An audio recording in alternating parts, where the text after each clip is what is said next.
All right, so overcoming fear. This is very important too, and I think this is something that all of us, work on constantly. We all have fear. Fear is a very powerful emotion. Um, Care and love or charity is also another very, very powerful emotion too that motivate and drive us and give us passion. But fear is extremely powerful. Fear can play a big role in how curriculums are created. And I've been there. I've had these fears too. So let's go over some of these questions.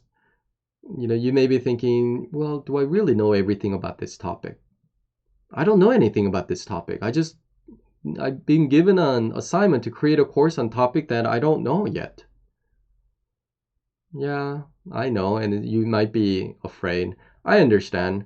Um, Remember that a course, is designed to save students time. The course is not to teach them everything they need to know about that concept, right? In fact, because you haven't spent years in that technology, I would say you would even have an advantage compared to someone who spent years, because people who are experts who spend years in that technology, a lot of times they lose that beginner's mind. They don't know how it's like to not know anything about that technology. So a lot of times that makes them a very, very bad teacher because they can't relate. Then to them everything seems simple because they spend years on it, but they don't know how it's like to be level 0, level 1, level 2 because they're at level 15, right? They cannot relate. And when you cannot relate with the students, you cannot create a good course. So you can turn that situation around that I don't know anything about that course. How am I supposed to create a course? Well, you can turn that around and say, this is a blessing because now I can really understand how the students are feeling when they take the course. And you don't lie. You never lie and say, hey, I'm an expert in this. That would be a lie. That would be flat out wrong. But you can tell, hey, look, into a live class, you may not want to put this in the curriculum directly, but you can say, hey, look, you know, um, this technology is new. It was released a few months ago or like 2 years ago. I didn't know this technology until a few months ago. But this is what I'm going to do. This is my promise to you. What I'm going to do is I spend hundreds of hours trying, going through all the documentation, tons of tutorial-based training, some of the concept-based training that was out there. And I spent so much time. And what took me 300 hours to learn, my goal was to create a course so that you can learn that in 30 hours. Which student do you think will come and say, you're such a bad teacher because you didn't know that topic 3 months ago? No one would do it if you lay out that context, right? What took you 300 hours, and they know you're smart, they're going to learn in 30 hours, so you're saving them 270 hours? That's a great, great course. So that's what you should do, right? Spend lots of time trying to learn the topic, and that should be your initial goal. And then once you create that course, and once you teach, you're gonna level up so fast. You're gonna get to that level 15 in a matter of a few months, maybe 3 to 6 months. I guarantee it happens all the time because the best way to level up is by teaching, right? So once you level up, then you would have actually have become that master. And it's still fresh enough that you understand how a beginner's mind is like, that you can still update the curriculum. But a lot of times after you've been now once that technology becomes second nature to you because you've taught that course so many times, I bet you're gonna start losing that beginner's mind.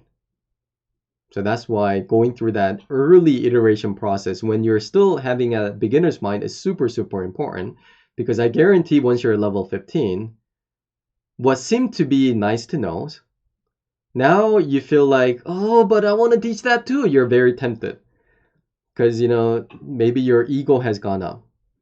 And maybe you like when students say, oh, I learned something really advanced. Or it could really be driven by because of your love for the students. You really want to take them to the next level. You're getting people from level 0 to level 10 in a very short amount of time, but you want to get them to level 13 now. Well, put that in the nice to know, put that as optional assignments and things like that, but never lose the simplicity that you had or the beginner's mind you had when you initially created a course. Okay, there are some other, tips that I provide next to that question. So go in and, read it, but I'm gonna just jump to the next one. Um, Okay, what's this question? What are all the topics I need to teach to cover everything I need to cover? Yeah, so again, if you're thinking about, that's a common thing. I need to create a comprehensive course. No, it's not. You need to create a course that covers the must to knows, not the nice to knows, not the no need to knows, right? Cover the must to knows. Get someone else to help you. If you don't know what the must to know concepts are, all you would need is just 30-minute meeting with someone who's been doing that technology for minimum 6 months to a year, and you will get, and have them sit down, use Balsamiq or use Figma or use another prototype tool to wireframe some easy assignments, intermediate assignments, and some hard assignments. And at least, now you have, some series of assignments where you can backtrack and say, oh, what are the concepts needed for the easy assignment? What are the concepts they need to know for the medium assignments? And you can naturally kind of create that assignment landscape working backward too. That's one way you can do and create a course. Okay, another question. How could I sound smart, authoritative when teaching this material? After all, I don't want to look stupid. I understand. I don't want to look stupid either. But I think, what I try to do, what I tell myself is, yeah, it's okay. If the students think, what Michael is teaching is very simple, like it's so obvious, they might not know that when they go onto the internet, there is just nothing like what I've created. It's okay, I mean, as long as they're learning, they're growing, as long as I'm helping them save time, I'll just take some of the hit. If they blame Michael, why didn't you edit your video? And instead of a 10-minute video, that really could have been a 7-minute video. Or Michael, your English is not that good. Like, why couldn't you have edited some of the audio? Yeah, I hear that all the time. But hey, look, I think, we gotta put the students first. And for me, I create so many courses that, I just accepted the fact that, what, the video quality and some of the other things, yes, it could have been better. But in order to do that, I need to spend so enormous amount of time editing.